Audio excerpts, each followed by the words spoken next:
आपसे सीधा प्रश्न कर रहा हूं, जिस पोर्टल में यह जो निवेशक हैं, जिन झारखंड गरीबों ने, निवेशकों ने पैसे को निवेश किया है, वो उसमें अपने नाम को अंकित कर सके अपने पूरे प्रमाण के साथ कि हमने कितना निवेश किया है, ताकि सरकार इन नामों को सहारा इंडिया के विभिन्न कोऑपरेटिव सोसाइटी में झारखंड राज्य के निवेशकों द्वारा निवेशित राशि वापस करने एवं शेष भुगतान की जाने वाली राशि के संदर्भ में हम लोगों ने central registrar of cooperative society को कई बार पत्र लिखा है।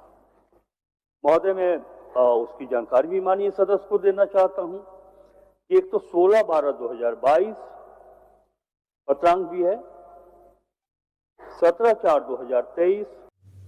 नमस्कार साथियों, आरवी ग्लोबल पर आप सभी मित्रों का हार्दिक वंदन है, अभिनंदन है। साथियों, आज का वीडियो बहुत ही इंटरेस्टिंग होने वाला है। जैसा कि थंबनेल के माध्यम से आप लोगों के समक्ष ये जानकारियां पहुंच गई होगी कि आज के वीडियो में क्या जानकारी है। तो इस जानकारी को आप लोगों के समक्ष रखने से पहले मैं आप लोगों से वही पुराना अनुरोध अवश्य करूंगा कि जो नए दर्शक हमारे इस चैनल को देख रहे हैं, वे सभी लोग हमारे इस चैनल को सब्सक्राइब अवश्य कर लें। वीडियो अगर आप लोगों को पसंद आए तो वीडियो को आप लोग लाइक भी अवश्य करें और शेयर करें। मित्रों, जैसा कि सहारा रिफंड पोर्टल के माध्यम से निवेशकों का भुगतान चालू है, लेकिन भुगतान निवेशकों तक पहुंच नहीं रहा है। कुछ चुनिंदा निवेशकों को छोड़ करके अभी सारे निवेशक अपने भुगतान का इंतजार कर रहे हैं और इसी दरमियान प्रदेश की जो सरकारें हैं, जैसा कि विधानसभा सत्र जो झारखंड का चल रहा है, तो वहां पर भी पोर्टल को लेकर के क्या चर्चाएं चल रही हैं, क्या निवेशकों के भुगतान को लेकर के आवाजें उठाई जा रही हैं। इस संदर्भ में आइए हम ये क्लिप देखते हैं। महोदय, माननीय ध्यानाकर्षणकर्ता प्रदीप यादव जी ने ये जानना चाहा है कि निवेशकों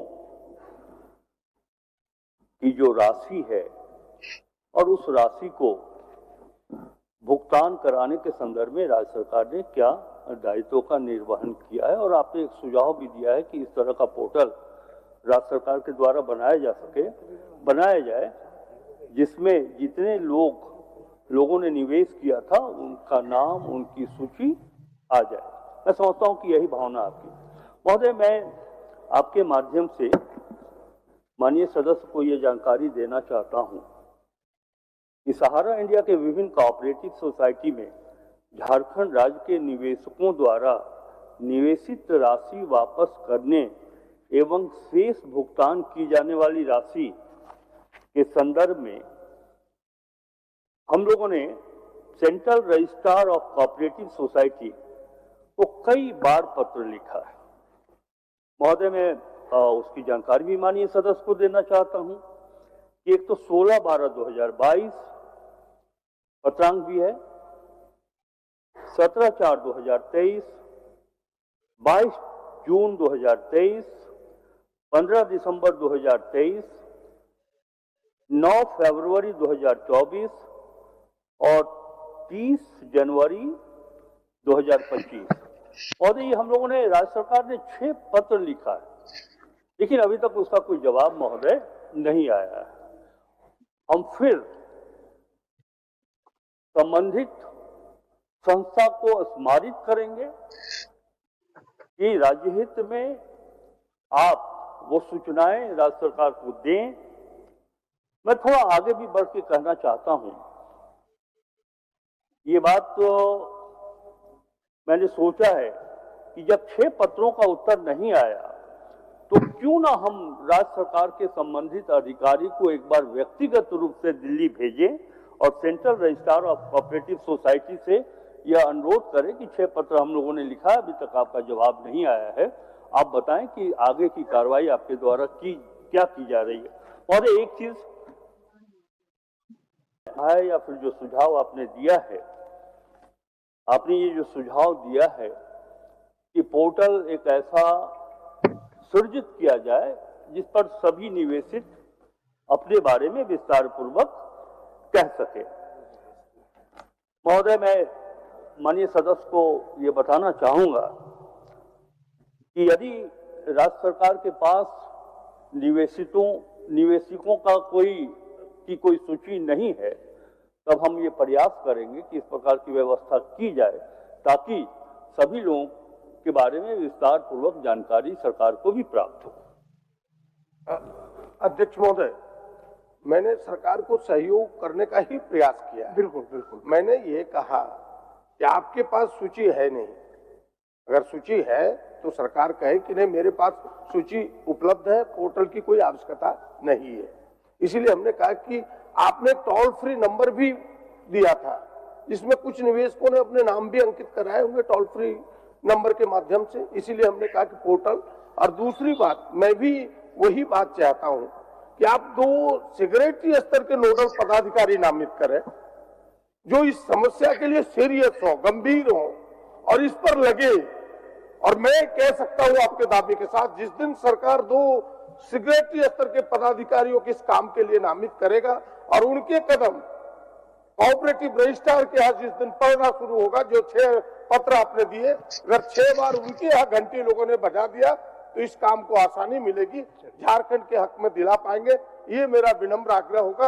और क्योंकि आपके नियंत्रण में है नहीं वो मुझे पता है, आपको भी पता है कि नियंत्रण भारत सरकार का है, लेकिन हम अपने हक में, क्योंकि आपने देखा होगा कि मुख्यमंत्री जी ने अब भी कई बार घोषणा किया कि सहारा इंडिया के निवेशकों को हम हक दिला के रहेंगे। यहाँ तक कि मैनिफेस्टो में भी इसे शामिल किया गया है। झारखंड मुक्ति मोर्चा गठबंधन की सरकार ने मैनिफेस्टो में भी डाला है। जब ये चीजें डाली है तो हम सबकी ड्यूटी बनती है उसके पक्ष में मजबूती से खड़े हो और प्रयास ऐसे हो जो सार्थक हो, जो दिखे, केवल माने खाना पूर्ति के प्रयास ना हो। इसीलिए हम 2 पदाधिकारी सरकार नामित करे, उत्तर तो दे कि भाई 2 पदाधिकारियों को हम नामित करेंगे और पोर्टल का हम निर्माण करेंगे। महोदय, एक मिनट महोदय, यद्यपि माननीय सदस्य ने किसी पदाधिकारी को नियुक्त कर केंद्र सरकार के संबंधित एजेंसी से बात करने का आग्रह नहीं किया था, इसके बाद भी आपकी भावना और जो हमारे सरकार की भावना है, हेमंत सोरेन जी की नेतृत्व वाली सरकार की भावना है कि जो निवेशक जिन्होंने पूंजी का निवेश किया वो पैसा दिलाना ये हम सबों की जिम्मेवारी है। इससे इतना तो स्पष्ट हो गया कि 6 पत्र लिखने के बाद भी कोई जवाब उधर से नहीं आया है।